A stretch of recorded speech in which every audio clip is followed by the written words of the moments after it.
ஆண்டவரும் இரட்சகருமாகிய இயேசு கிறிஸ்துவின் தூய நாமம் மகிமைப்படுவதாக. மார்க் எழுதின சுவிசேஷம் 7ஆம் அதிகாரத்திலுள்ள வசனங்கள் 1 தொடங்கி 7 வரையிலான வசன பகுதியை நாம் இப்பொழுது தியானிக்க இருக்கிறோம். எருசலேமிலிருந்து வந்த பரிசேயரும் வேத பாரகரில் சிலரும் அவரிடத்தில் கூடி வந்தார்கள். அப்பொழுது அவருடைய சீஷரில் சிலர் கழுவாத அசுத்த கைகளாலே போஜனம் பண்ணுகிறதை அவர்கள் கண்டு குற்றம் பிடித்தார்கள். ஏனெனில் பரிசேயர் முதலிய யூதர் அனைவரும் முன்னோர்களின் பாரம்பரியத்தை கைக்கொண்டு அடிக்கடி கை கழுவினால் ஒழிய சாப்பிட மாட்டார்கள். கடையிலிருந்து வரும்போதும் ஸ்நானம் பண்ணாமல் சாப்பிட மாட்டார்கள்.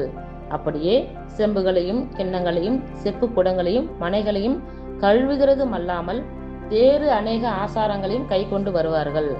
அப்பொழுது அந்த பரிசேயரும் வேத பாரகரும் அவரை நோக்கி, உம்முடைய சீஷர்கள் முன்னோர்களின் பாரம்பரியத்தை மீறி ஏன் கை கழுவாமல் சாப்பிடுகிறார்கள் என்று கேட்டார்கள்.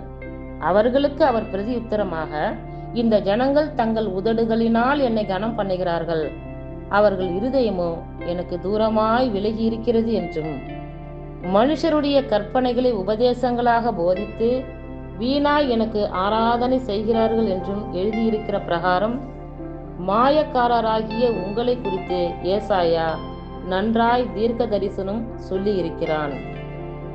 இந்த வேத வசன பகுதிகளில் ஆண்டவர் நமக்கு வெளிப்படுத்துகிற விஷயம் என்னவென்றால், நம்முடைய இருதயம் எந்த அளவுக்கு ஆண்டவருடைய விசேஷித்த அன்பை நாம் ஏற்றுக்கொள்கிறோம் என்பதை தான் அவர் பார்க்கிறார். நாம் வெறும் உதடுகளினால ஆண்டவரை துதி கனம் பண்ணுகிறதை அவர் விரும்பவில்லை.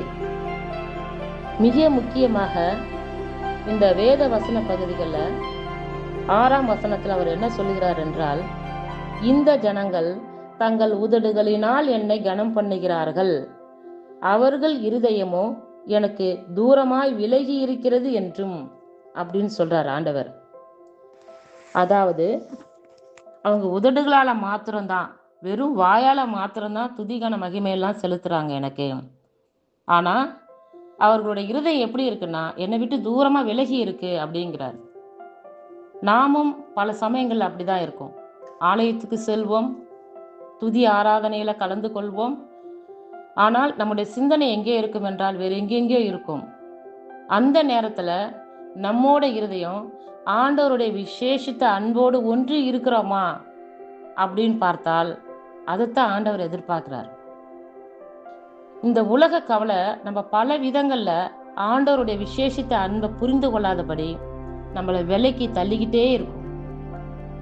ஆனா ஆண்டவர் எதை எதிர்பார்க்கிறார் என்றால், நீ கை கழுவி சாப்பிட்றியா, கை கழுவாம சாப்பிட்றியா, உன் உடம்ப நீ சுத்தமா வச்சிருக்கிறியா அப்படிங்கிறத பார்க்கல. உன் வீட்டில் பயன்படுத்தக்கூடிய பாத்திரங்களை சுத்தமா வச்சிருக்கியா, கழுவி சாப்பிட்றியா, கழுவாம சாப்பிட்றியா, அதெல்லாம் ஆண்டவர் பார்க்கல. உன் இருதயம் எந்த அளவுக்கு இருக்கிறது, ஆண்டவரை நோக்கி எந்த அளவுக்கு இருக்கிறது, அவரோடு எந்த அளவுக்கு நாம் ஐக்கியப்பட்டு இருக்கிறோம், எவ்வாறு ஒன்றி இருக்கிறோம் என்பதைத்தான் ஆண்டவராகிய இயேசு கிறிஸ்து பார்க்கிறார். அதனால்தான் அவர் வேத பாரகரையோ ஒரு பரிசேயரோ தனக்கு சீடரா அவர் ஏத்துக்கல. அவர் சீடரா ஏத்துக்கிட்டவங்க எல்லாமே சாதாரண கடைநிலையில் இருந்த மக்கள், மீன் பிடிக்கிறவங்க, வரி வசூல் செய்யறவங்க, சுற்றி திரிகிறவங்க, பாவிகள், இவங்களெல்லாம் தன்னுடைய சீஷரா ஏத்துக்கிட்டார். ஏன்னா அத்தகையோர் என்ன பண்றாங்கன்னா ஆண்டவரை நேசிக்கிறாங்க. அவருடைய மகிமை என்ன, அவருடைய கனம் எல்லாம் அவங்களுக்கு தெரியாது. ஆனா அவங்க என்ன செய்யறாங்கன்னா ஆண்டவரை அப்படி நேசிக்கிறாங்க. ஆண்டவரை நேசிச்சு அவர் எங்கெல்லாம் சுற்றி திரிந்தாரோ அவரோட அவங்களும் போறாங்க. அவர் என்ன சாப்பிட்றாரோ அது சாப்பிட்றாங்க. அவர் எங்க தூங்குறாரோ அங்க தூங்குறாங்க. அவர் சொல்லக்கூடிய போதகத்தை கேட்கிறாங்க. இதைத்தான் ஆண்டவர் எதிர்பார்க்கிறார்.